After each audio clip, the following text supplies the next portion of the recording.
The discussion is about the stealing of votes. The discussion is about the SIR, and I am framing my discussion about votes. Yes. And what is happening here is patently unfair. I am not being allowed to speak. I am being disturbed, and I put my protest here. I have done absolutely nothing wrong. I am talking about the subject. In order to capture the vote, you have to capture institutions. I am saying that institutions of India are captured, and I will come to the point, which is Election Commission is captured. So the project of the RSS was to capture the institutional framework of the country, and I said how the education system has been captured. Vice Chancellor after Vice Chancellor after Vice Chancellor is placed not on merit, not on capability, not on scientific temper, but on the fact that he belongs to a particular organization. Second capture, which helps in destroying democracy, the capture of the intelligence agencies. We have the Home Minister sitting here, the capture of the CBI, of the ED, of the Income Tax Department. And the systematic placement of bureaucrats who favor their ideology and attack the opposition and anybody who chooses to oppose the RSS. That is the second institutional capture. And the third there are many more. I can go on. And the third institutional capture. What is this?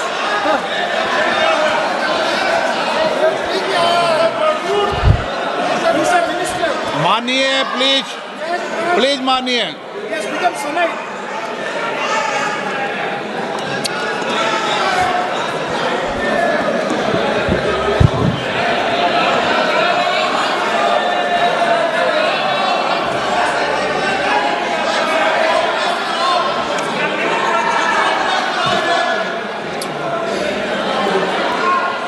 And the third capture of the institution that directly controls the election system of our country, the Election Commission. Now, I am not saying this without proof. I have put forth adequate proof about how the Election Commission is colluding with those in power to shape the elections. But I want to ask three questions first, which will make it very clear that the BJP is directing and using the Election Commission to damage India's democracy. The first question, why is it that the CJI was removed from the selection panel of the Election Commissioner?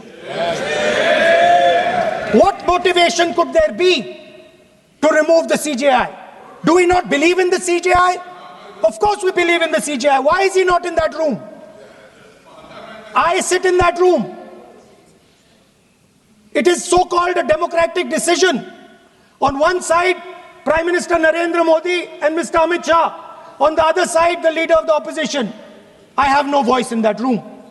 हम भी विपक्ष में बैठे, हम चुनाव जितने जीते हैं इससे ज्यादा हारे हैं. हम लोगों का तो एक प्रकार से पौना जिंदगी ही विपक्ष में ही चला गया, चाहे राज्य हो या केंद्र हो. कई चुनाव हमारे, हमने चुनाव आयुक्त और चुनाव आयोग पर कभी आरोप नहीं लगाए. एक नया पैटर्न खड़ा हुआ, एक नया पैटर्न. मैं पूरा वाक्य नहीं बताना चाहता.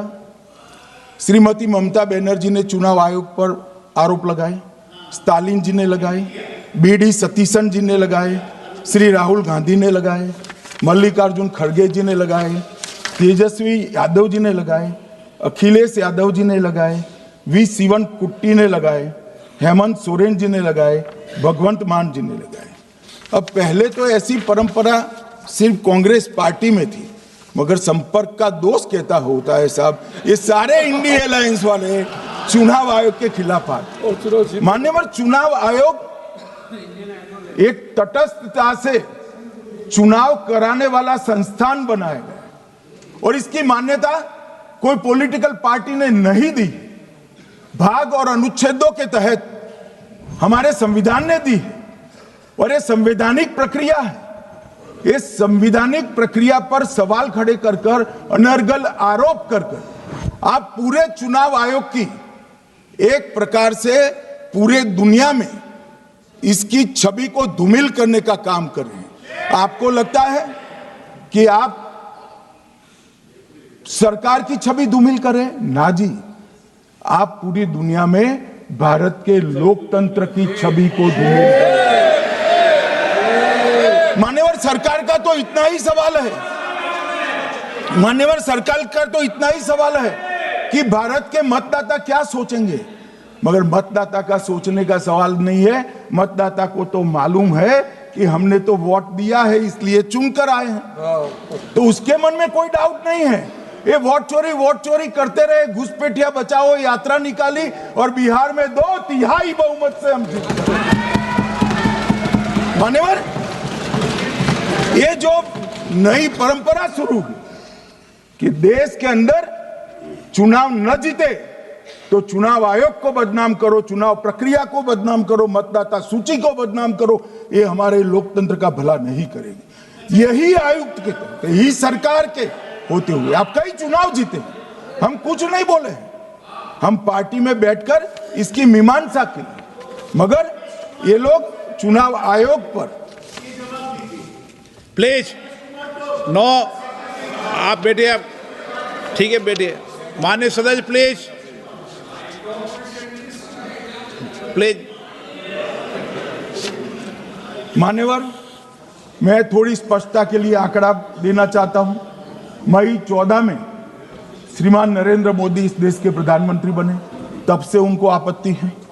तो एनडीए क्या क्या जीती? 3 लोकसभा चुनाव हम जीते, 41 राज्यों के विधानसभा चुनाव जीते, तो हम 44 विधानसभा टोटल चुनाव जीते हैं 2024 से 25 तक, मगर वो भी 30 चुनाव जीते हैं अलग अलग विधानसभा में, 30 जगह पे। अगर मतदाता सूची करेक्ट है तो क्यों शपथ लिया, क्यों चुनाव लड़ा?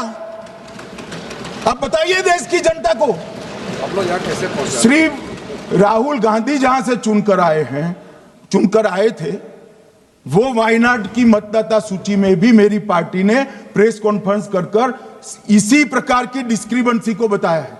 इसका जवाब नहीं देते। हमने अमेठी का भी बताया है, इसका जवाब नहीं देते हैं।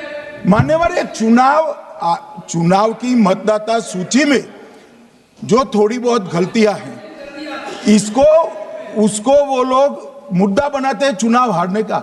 चुनाव हारने का कारण है नहीं, मैं अंत में बताऊंगा क्यों हारते हो चुनाव, मैं बताऊंगा मान्यवर अंत।